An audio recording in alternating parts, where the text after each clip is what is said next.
International development is hard, messy, beautiful. We came here thinking this story would be simple. It's not, but that's okay. The insights it offers for struggles the world over are strangely poignant.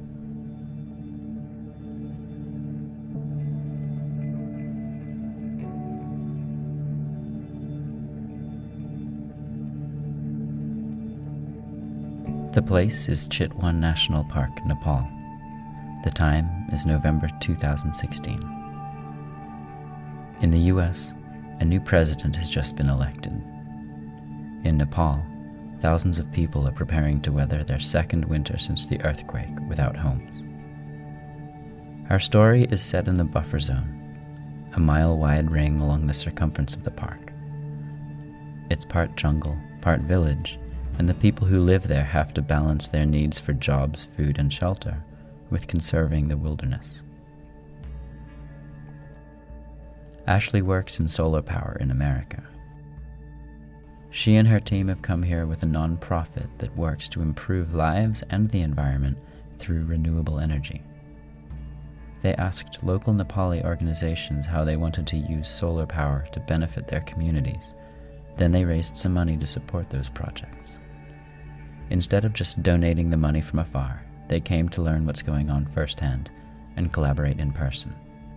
It's more about furthering the efforts that other folks here have been doing for decades, and we're just getting this really fortunate snapshot of being able to be part of it for a week.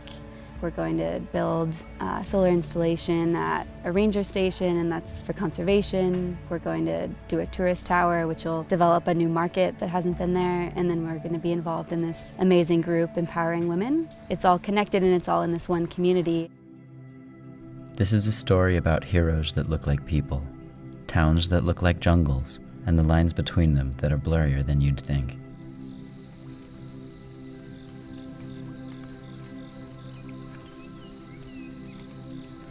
Upon entering the national park, Ashley asked if the crocodiles are actually plastic statues. They're not. She asked if all elephants are friendly. They're not.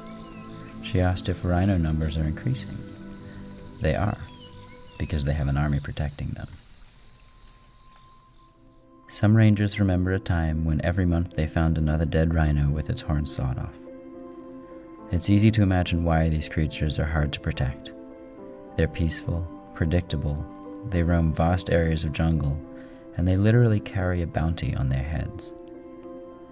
Their protectors are cut off from the rest of the world for months at a time, living in remote areas of the park without electricity, and have mere wooden walls buffering them from the wilderness outside. Abhinaya is the assistant warden of the park.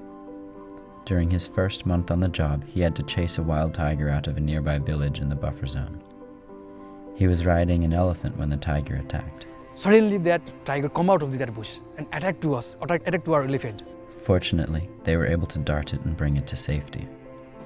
His mission is to increase biodiversity, so when he's not chasing tigers back into the jungle, he coordinates anti-poaching operations with the Nepalese army.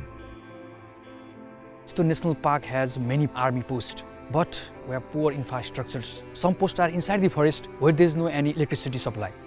Working inside the jungle is not an easy job. Park rangers, they can't go home regularly. Our personnel have to stay in the darkness where animal moves 24 hours.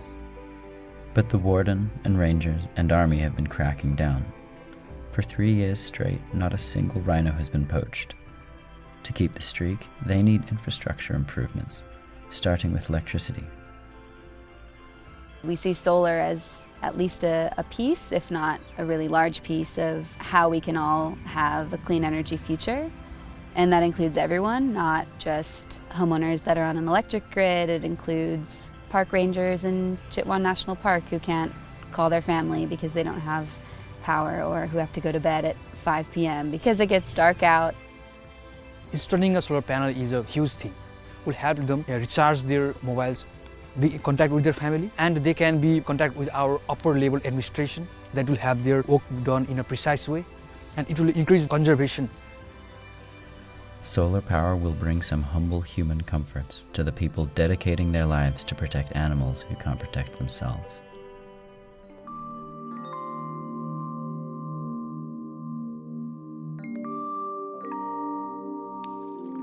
Where the national park ends, the buffer zone begins.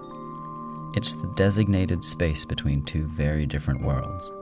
On one side, rugged, untamed nature, and on the other, a human civilization striving to rapidly modernize. Basu is president of the buffer zone. In this region where life hangs in the balance, it's often his job to do the balancing. One problem with protecting wildlife is they don't always return the favor. Conflict is there. The wildlife number is increasing, conflict increasing. Tulsi is a farmer who lives with his family in the buffer zone. Last night, a wild elephant busted through the wall of his house. त्यहाँ घस्याको गर्दा घन्याङ्ग 3 बजेपछि तल त्यो tin बज्यो काठ बज्यो अनि खेरि ढोकेर बोकेर लागेको तलतिर सबैले देखेछन् त्यहाँ। The buffer zone can compensate him for his loss, but he didn't issue a complaint. भगवानकै Ganesh हुन्, भगवानकै कृपा हो। भगवानले खायो खाओस्, एक गोराले खायो खायो भन्ने दिन आइपुग्यो चाहिँ भगवानले पनि त्यो मान्छे धर्म भनेको सम्पत्ति भने त्यो रे।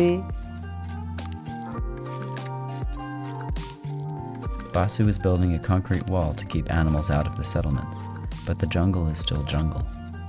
Recently, a young woman was killed by a wild elephant. These enormous creatures are unpredictable, fast, and strong, and she was caught off guard. Yet when these tragedies occur, the buffer zone community has a common understanding. It seems like they accept that they're sharing the animal's home, and these are the struggles of trying to live together. So we have a duty to preserve that property, not for us, it's for all. So people living in the world, yeah. We are losing around 10 to 15 people every year by the attack from the wildlife. But we love wildlife. So our hope, our business, and our identity is the wildlife.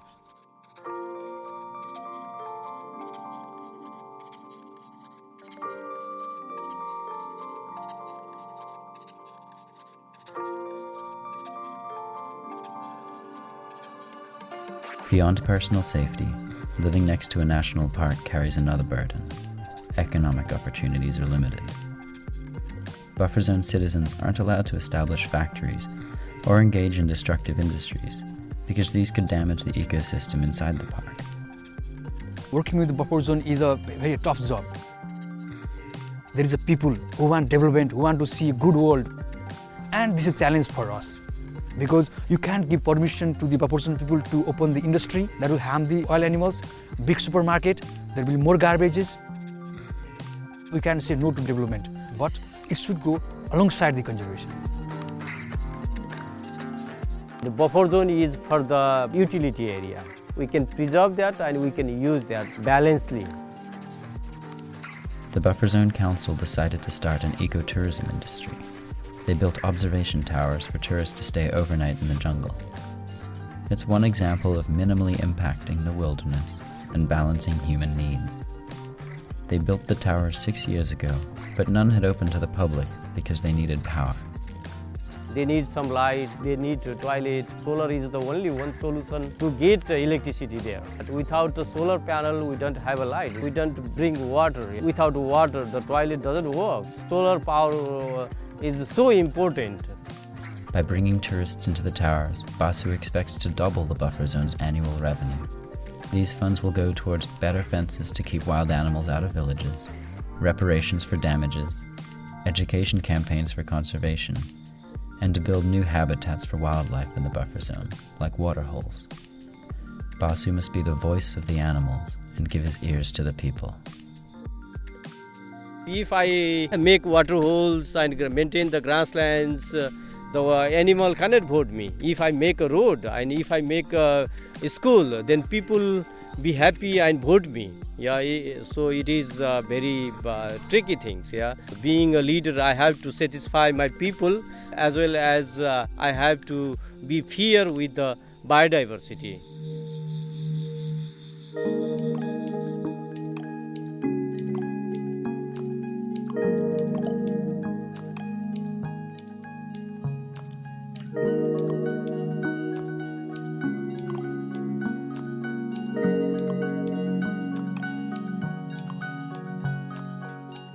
The towers will bring in revenue to the buffer zone as a whole. But what do people do for work who live there? Tourism is one option, but a group of entrepreneurial women have another idea. Sita co-founded a social enterprise that teaches women how to structure businesses, manage inventory, and run their sales force. They support 20 women-led businesses across Nepal. Runa is one of their entrepreneurs. The business she started sells solar lights to her local community. She had one customer whose granddaughter had been studying next to a kerosene lamp. अनि त्यो खसेर उसको नातिको पुरै यो जिउ नै पोल्यो. Runa heard about the incident and went to see her. अनि उहाँले मैले सबै कुरा भन्यो यसो यस्तो हुन्छ भने यो बत्तीले त बच्चालाई राम्रोसँग एकदमै राम्रोसँग पढ्छ जसरी सुत्यो भने त्यो गरियो पनि केही हुँदैन. अनि उसले 3 वटा बत्ती किनेको छ मसँग. As a country, Nepal grapples with its own technological buffer zone. There's an electric grid, but the government-run utility doesn't send reliable power through the lines. There are frequent blackouts, which is one of the reasons why solar power is so compelling. When the sun goes down here, it gets dark. And that darkness represents more than a nuisance. It's dangerous, and it's a missed economic opportunity.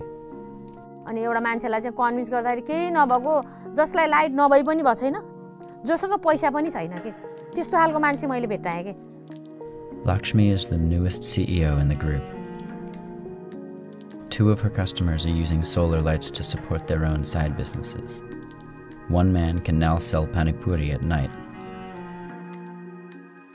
Another woman is now able to make clothes when she gets home from her other job. यस्तो हाते machine सिलाउँछ अनि सिलाउनेलाई उला अब दिनभरि अर्काको काम गर्न गयो अनि बेलुका भएपछि त हाते मेसिन चलाउन पायो नि त रातमा साँझमा आएर अनि उसले भने के ओहो यो मेसिन यो बत्ती लिएपछि त मलाई यति खुसी लाग्यो है दिनभरि काम गरे म अनि बेलुका साँझमा भएपछि मैले मेसिन चलाउन पाएँ के. Going door to door, family to family, selling $13 solar lights doesn't sound easy. Sometimes they can only pay $1 up front. के गर्ने त भन्दा यो मान्छेलाई जसरी नि दिन पर्यो दिनको 100 रुपैयाँ भए पनि उठाउनु पर्ला. भन्छ 13 दिनसम्म 1300 रुपैयाँ लिन 13 दिनसम्म जाने के. Despite all the work they do for their families and communities, there remains a gap between genders here.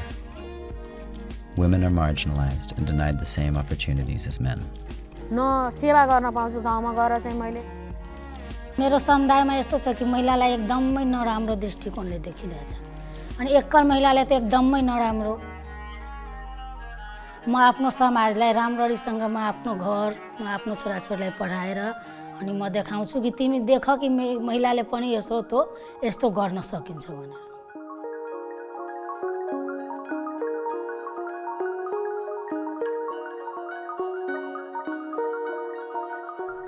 Ashley and her team had raised the money to kickstart Lakshmi's business and fund the 3 solar installations. Then they had wanted to support this community by showing up, not just giving them money from the US. They thought they could help in concrete ways, by building the solar power systems and teaching their CEOs their business strategies. The way this project was designed, it was listening to the community's needs through our partners and then being there to answer the call. But they weren't needed to help install the solar panels, as their fundraising enabled them to hire a local solar installer who had done hundreds of installs on its own.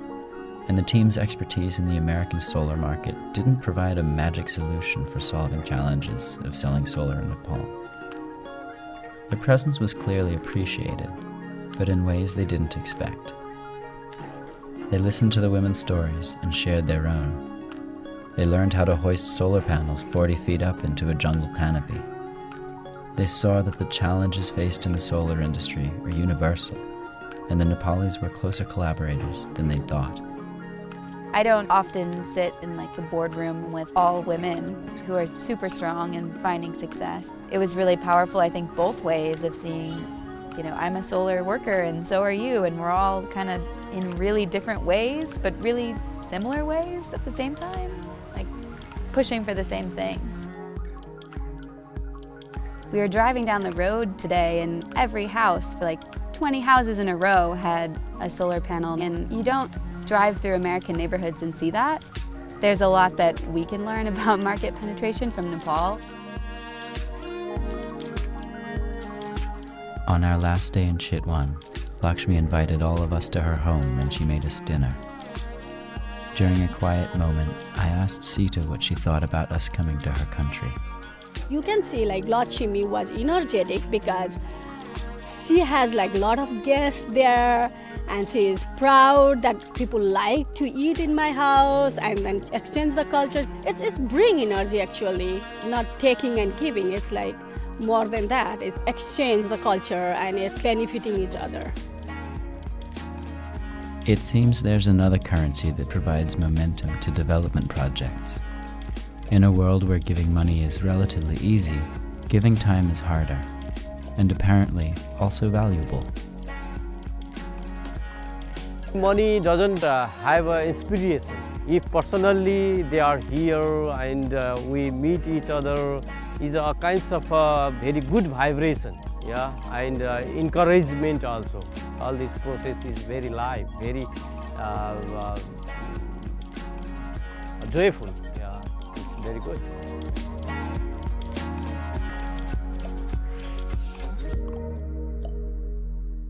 To sum up, these women sell solar lights to this man who was robbed by this guy because he lives here, which is managed by this man who's working with this team to help this man keep these guys alive.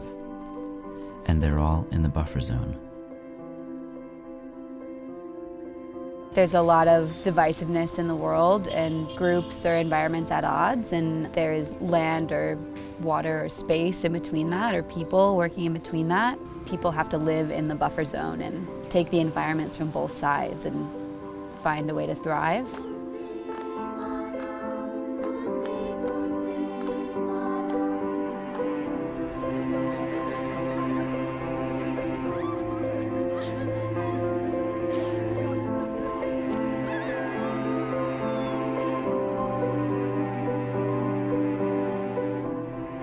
As we create development buffer zones, increasing shared experiences with those we perceive as less fortunate, as we navigate social buffer zones, straddling race and gender differences both at home and abroad, as we work to cool our planet's atmospheric buffer zone and save the only thing that protects our species from extinction, we look to the people of Chitwan. Their grace, ingenuity, and generosity allow them to thrive in their buffer zone. Perhaps we have something to learn.